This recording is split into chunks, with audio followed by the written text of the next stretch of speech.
at this point. And that's, absolutely. Yeah. Okay, on to other stories, such as Kathy Griffin is in the news again, this time due to a feud with Elon Musk. On November 6th, Elon Musk sent out a tweet. Going forward, any Twitter handles engaging in impersonation without clearly specifying parody will be permanently suspended, adding, previously we issued a warning before suspension, but now there will be no warning. Now, always wanting to push the envelope, comedian Kathy Griffin changed her Twitter name to Elon Musk and, well, was promptly suspended. Instead of accepting the suspension gracefully, Kathy tweeted #FreeKathy from her dead mother's account, once again using the name Elon Musk on the account to do so. But yet, after all of that, there could be, I don't know if it's happy or not, but there could be a resolution to the story that gets Griffin back on Twitter, prompted by Newsmax's very own Benny Johnson.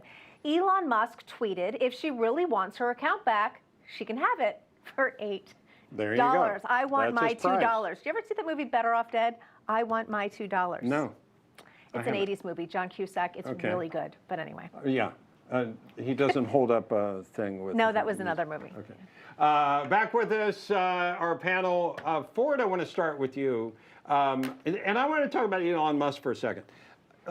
It seems like he's been held up kind of as a hero to the right, and the left is going crazy. They can't handle the fact that this guy's in charge of Twitter now.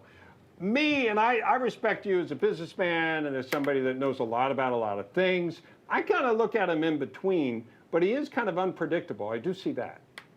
Well, first of all, Bob, I'm a little disappointed in your 80s movie knowledge. Thank you, Ford. I was sitting, you read my mind, Ford. I needed safety. Better Off Dead. Now, on to Elon Musk. You're absolutely right.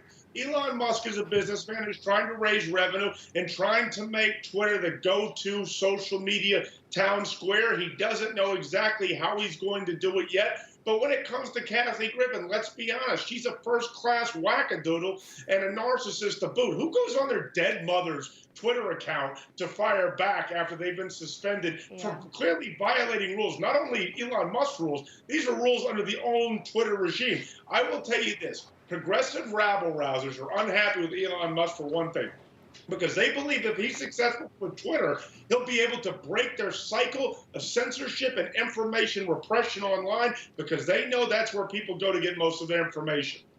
Yeah, Melanie, we're hearing of celebrities, I'm going to call them, I'm assuming they're liberal celebrities, kind of leaving the platform in droves. Supermodel Gigi Hadid was the latest to say it's a cesspool of hate or something like that. Do you think that people are, these libs are leaving the platform simply because it's no longer clearly a liberal leading Twitter versus having any other real concerns? Yes. The inclusive expert, everybody included, as long as you think exactly like them. This is the funniest thing that Kathy Griffin has ever done is getting kicked off of Twitter.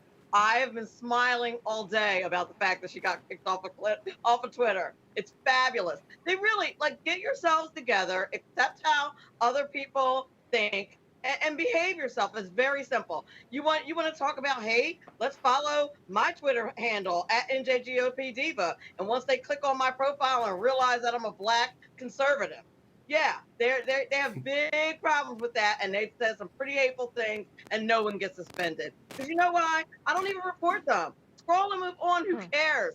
Stop being a big baby and let everybody talk. Meanwhile, Fran Drescher. Drescher. Is that what it is? It's Drescher, yeah. Star of TV. There's an 80s reference for you. I mean, is she still around? Covered. She's still around? She is, yeah. Okay. Yes. Sent out the message in response to all the vaccine mandates and lockdowns. Is this a soundbite? Yeah. Okay, let's listen. We as a nation must be very careful that fear does not turn into fascism.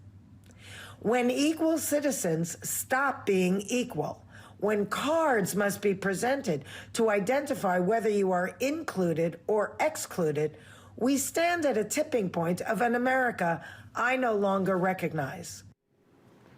Is this going to be on the exam? It might be. I'm not exactly sure what she meant there. There's a lot going on. Am I in favor of this or am I against it? I don't know. Let's ask our panel. Let's ask. Brian, even though Drescher is vaccinated herself. She says the nanny state has gone too far, and that is her point. And a lot of people feel that that's, you know, you have to do, and we've seen it didn't work, and we saw the article also in Atlantic in which, oh, let's let bygones be bygones, let's move on. Oh yeah? Well, you had our kids out of school for about 2 years, and it had an impact.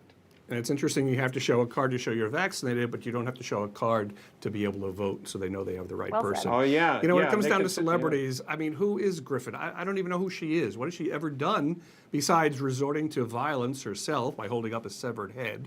We all remember that, right? So who is she, and why are we paying attention to these people? Well, because we wouldn't have a segment otherwise. Exactly. Brian. We'd have nothing to talk about. I'd rather talk Brian. about you guys. This is what we do here.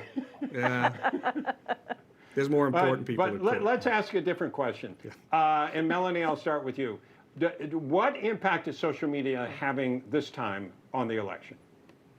Well, I think at least on Twitter, there's a bit more freedom. And I think there's more awareness among the electorate about how they can try to influence elections. I'm hoping that people are just a little more savvy as far as being very weary of information that they find on social media and doing their own research. And hopefully the big tech will not be able to block actual real information anymore, starting with Twitter, and people will have more access. But really, go on Google Scholar, stay off of social media, trying to find out information. Read some real studies, people.